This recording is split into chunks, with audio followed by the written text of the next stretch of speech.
Can I be honest with you for one bit? Most of us are way more self-absorbed than we think, including the introverted ones who look chill from the outside. Why does this happen? Let me explain. Just think about a normal conversation that you are having with someone else.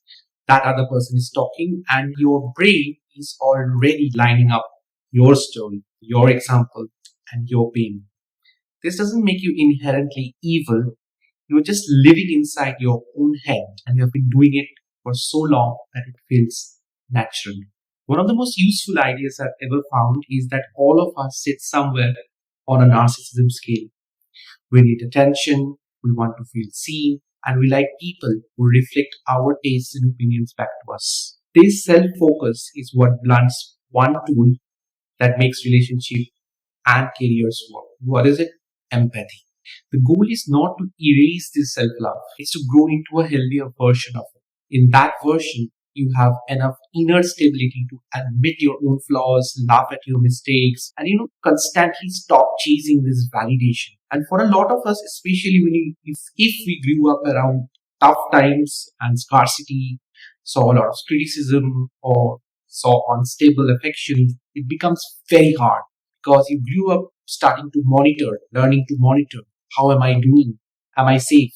Am I enough? So even when you care about someone, that spotlight quietly fades back to you. So how do we solve this? How do we start shifting this without turning into a people pleaser? This is how you do it.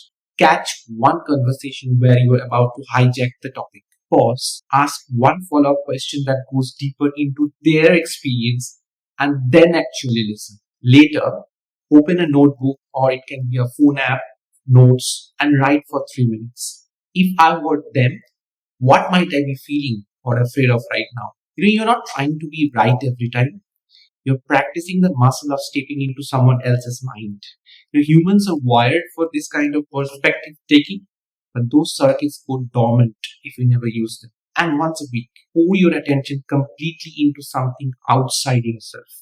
It can be a piece of work you care about, maybe helping a friend, something like that. If you feel both lonely and weirdly resistant to people, this might be your edge. Not fixing yourself, just moving a little further up the scale from self preoccupation towards real empathy, one small repetition at a time. Save this for the days where your brain is constantly trying to drag you into every situation.